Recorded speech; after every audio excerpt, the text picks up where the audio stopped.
මේ ලෝකේ හේතු බල ධර්මතාවයක් මේ තියෙන්නේ. හේතු ගැලපුණ නැත්නම් පින්වතුනි කවදාවත් ඵලයක් උදා වෙන්නේ නැහැ. කොයි විදිහටද? ඔබ කැමති විදිහට. ඵල උදා වෙයි. හැබැයි කැමති විදිහේ ඵල උදා වෙන්නේ නැහැ. කැමති විදිහේ ඵලයක් උදා කරගන්න නම් පින්වතුනි හේතු ගලපන්න. හේතු ගැලපෙන්නේ නැති තාක්කල් ඔබ කැමති වුණාට ඇති වැඩක් නැහැ. කැමැත්ත කියන එක පින්වතුනි ඔය හැදෙන ඵලයට කිසිම අදාළත්වයක් නැහැ. කැමැත්තට අනුකූලව ඵල විද්‍යාමාන වෙන්නේ හේතු ගැලපුණාම ඵල විද්‍යාමාන වෙනවා.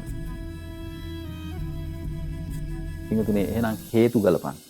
ඔබ බලාපොරොත්තු වෙනවා ගහක මල් හැදෙයි කියලා. දැන් ඔබ බලාපොරොත්තු වෙන්නේ මොකක්ද? මල් හැදෙයි කියලා. දැන් ඔබ බලාපොරොත්තු වෙන්නේ මල නම් දැන් ඔය බලාපොරොත්තු වෙන මල කවද්ද හටගන්නේ? ඒ ඵලෙ විද්‍යාමාන වුණ දවසේ නේද? එහෙනම් මල පිළිබඳව තියෙන බලාපොරොත්තුව පින්වතුනි ඔබට මොකද්ද කියන්නේ යහපත? ඉතින් මල කියන්නේ පින්වතුනි ප්‍රතිඵලය නේද? ඔය ප්‍රතිඵලයේ පින්වතුනි ඔබ බලාපොරොත්තු වුණත් නැතත් මේ හේතු ටික ගැලපුණා නම්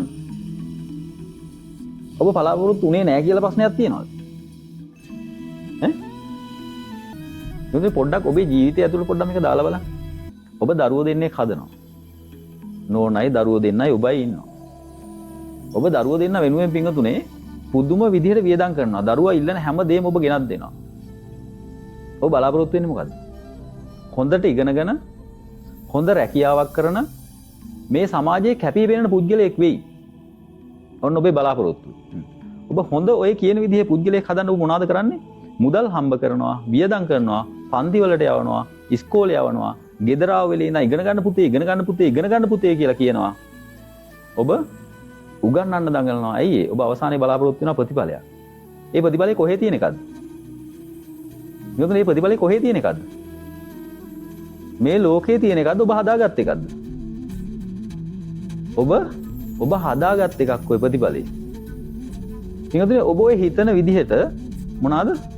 හොඳට ඉගෙන ගන්න පුතේ, පාඩම් කරන්න පුතේ, පන්ති යන්න, ඉස්කෝලේ යන්න, ඉගෙන ගන්න හොඳ රැකියාවක් කරන්න. ඔය ටික තමයි තියෙන්නේ. ඊගොල්ලෝ ඔය ටික කළා කියලා ඔබ ඔය හිතා ඉන්න පුතා ගොඩ නැගෙයිද? ගොඩ නැගෙයිද? ඔබ ඔය බලාපොරොත්තු වෙන ඵලයේ කවදාවත් විද්‍යාමාන වෙයිද? ඔබ කියන රැකියාව නම් ලබයි. අර හොඳ කියලා එකක් ඔබ කිව්වා නේද? සමාජයේ කැපී පෙනෙන හොඳ දරුවෙක් බලාපොරොත්තු වුණා නේද? පින්වතුනේ ඔන්න ඔය දෙක නම් නැතුව එයයි. ඇයි ඒ? පින්වතුනේ ඔබ ඵලයට වෙහෙසුණා මිසක් ඔබ හේතු ගැන හෙව්වේ නැහැ. හේතු ගලපන්න වෙහෙසුනේත් නැහැ. පින්වතුනේ ඔయిత වඩා ගොඩාක් බලපාන එකක් ඕකාස්සේ තිබුණා. මොකද්ද? අං ඒ තමයි පින්වතුනේ ගුණධර්ම. ඔබ අර ටික ඔක්කොම කළා. ඔබේ හේතු ගැලපීම තුළ ඔබේ හිත තුළ විද්‍යාමාන වෙන ඔය දරුවගේ තියෙන අර හොඳ සමාජයේ කැපී පෙනෙන දරුවෙක් කියන එක අස්සේ පින්වතුනේ ගුණධර්ම කියන එක ඔබේ අර හීන ලෝකේ තිබුණේ නැහැ. ඒ ඔබ තුල ගොඩ නැගුණ ඵලයේ ඕන් ඔය කියන ගුණධර්ම පිරුණු දරුවෙක් හිටියේ නැහැ. හැබැයි පින්වතුනේ ඒක විශේෂ වූ හේතුවක්. අන් ඒ හේතුව ගැන ඔබ හොයලා බැලුවේ නැහැ. ඒක නැත්තම් පින්වතුනේ ඔබ ඔය හිතාගෙන ඉන්න එක ඔය හිතාගෙන ඉන්න විදිහට කවදාවත් මේ ලෝකෙ වෙන්නේ නැහැ. මොකක් නිසාද? ඔබ ඔය ගියේ ඵලයේ පස්සේ මිසක් ඒ ඵලයට අදාළ හේතු ගැලපීම පස්සේ නෙමෙයි. ඔබ හේතු ගැන හෙව්වේ නැහැ. ඔබේ හිත තුළ විද්‍යාමාන වුණ ඵලයට අදාළව ඔබට හිතුණා මේ ටික කළා නම් හරි. පින්වතුනේ අන් ඒ නිසා හොඳ රස්සාවකුත් ලැබුවා, හොඳ වැටුපකුත් ලැබුවා. ඔය ටික තිබුණා. නමුත් ඔබට අවුරුදු 45 50 60ක් යනකොට ඔබට කර කියා ගන්න දෙයක් නැති වෙනකොට අර හොඳ පුතා කියන ටික අන් ඒ ටික නැහැ. අනිත් ටික තියෙනවා. හැබැයි බලාපොරොත්තුනේ කවුද?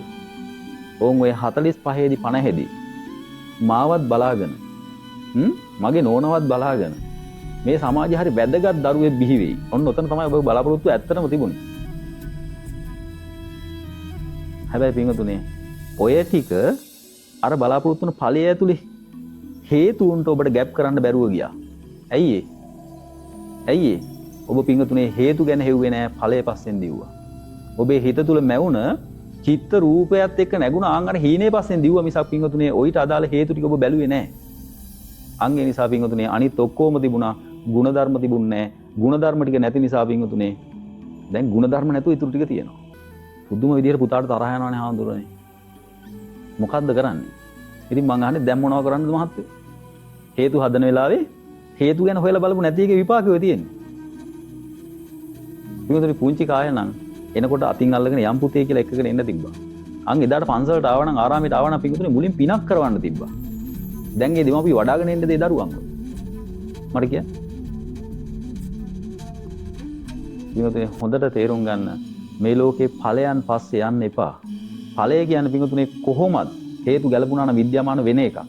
ඒක බලාපොරොත්තු වුණත් නැතත් පින්වතුනේ හේතු ගැලපුණා නම් විද්‍යාමාන වෙනවාමයි. එහෙනම් ඔබ ඵලයන් පස්සේ නෙමෙයි හේතු ටික හොයලා බලලා හේතු ගලපන්න. ඵලය කියන්නේ ඇත්තට මේ ලෝකේ තියෙන එකකුත් නෙමෙයි. පින්වතුනේ හේතු ප්‍රත්‍යයෙන් ඵලයක් විද්‍යාමාන වෙන්නේ. පින්වතුනේ මේ තාක් කාලයක් කරලා තියෙන වැඩේ හොඳටම වැරදි කියලා එකක් ඔබට එන්නේ නැද්ද?